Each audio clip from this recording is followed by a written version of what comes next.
Hi, my little butterflies, and welcome to our first, which is actually such a huge milestone for us because we've never made it past part one. But here we are with part two of Reversed.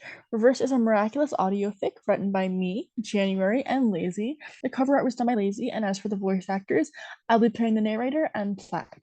Hi, I'm Lacey, and I'll be voicing Marinette slash Ladybug slash Lady Noire, Tikki, and Emilie. Hi, I'm January, and I'll be voicing Adrien slash Chat Noir slash Mr. Bug and Nathalie. We want to thank you for watching / listening to the first chapter of the series. We were hesitant to bring the series back, but thank you for listening. We appreciate each and every one of you, truly. Now, without further ado, part two.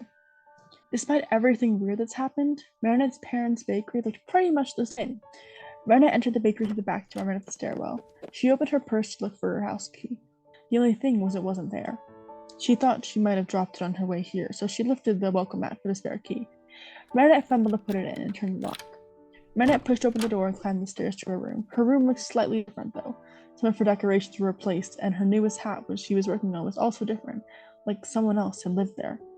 After a quick look around, she sat on the chair and turned on her computer.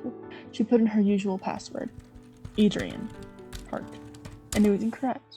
Her brows furrowed in confusion, and she put her hand behind the monitor where she always kept a sticky note with her current password, and just in case she forgot it.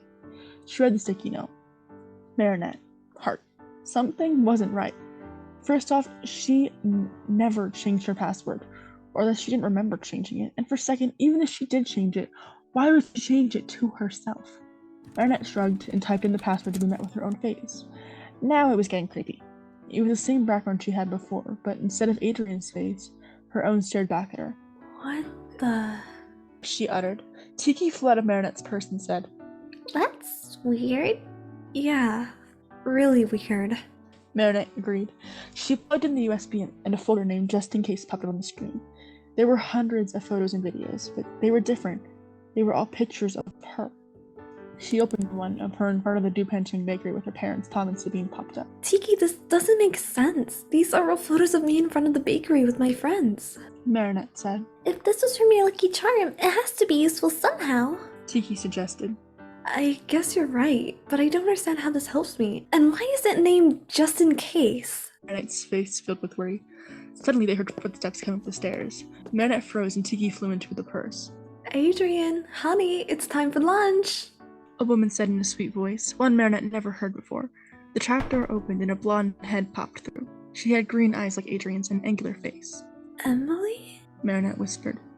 They locked eyes. Who are you? Where's Adrien? Get out of my house! Emilie screamed. What? What do you mean? This is my room! She points at the walls but notices where she had pictures of Adrien are now her. Get out now before I call the police! Emilie said sternly. Marinette gulped and unplugged the USB from the computer, passing Emilie and leaving through the side entrance. It didn't make sense. Emilie died a year ago. How was she here and why was she in Marinette's house? She peeked through the window of the bakery, and there she saw a man who never left his house serving someone bread. Gabriel Agreste. Her head pounded with a question, but she walked to the front of the bakery, which read, Gabriel and Emilie's Boulangerie et Pâtisserie. Her jaw dropped in shock. The Agreste mansion was quieter than usual.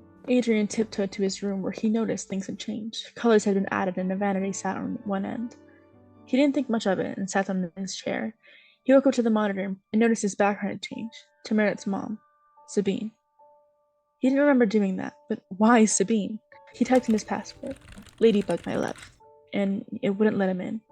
Adrien got up and picked up a photo where he kept his password. The photo, which was supposed to be Ladybug, was Mr. Bug? He never printed that out. What was it doing here? He shrugged and turned over to the password, which was now, Mr. Bug, my love. What? He questioned.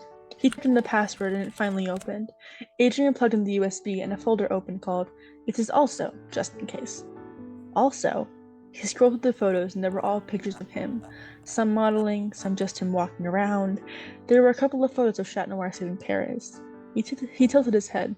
No left confessions. Damn, Plagg, there are all these pictures of me modeling in magazines. Adrien said. If you ask me, I would prefer the menu of select aged cheese with free shipping. Plagg slipped a piece of camembert down his throat. Adrien rolled his eyes. Always thinking with your stomach. What else am I supposed to do? Plagg said, annoyance creeping into his voice. Adrien opened his mouth to say something, but was interrupted by someone rapping on the door. They fell silent. Marinette, your photo shoot is in 20 minutes.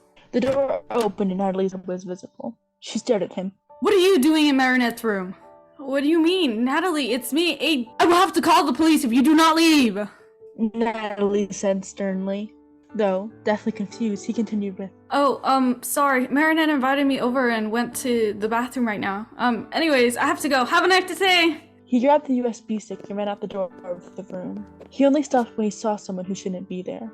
You. Aren't you the kid that works at the bakery? Tom asked. Yeah, I guess I am.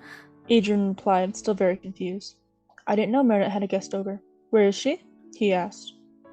She went to the bathroom. Sir, I have to go. My dad called me. Have a nice day. He quickly made his way down the steps, only glancing over his shoulder to once see that the painting which once displayed him and his father now displayed Marinette and Tom. This had to be a joke, right? Thank you all for being so patient for this to come out. We really have a blast recording these and especially hearing your comments. Now, this chapter we did a little something different. We added sound effects.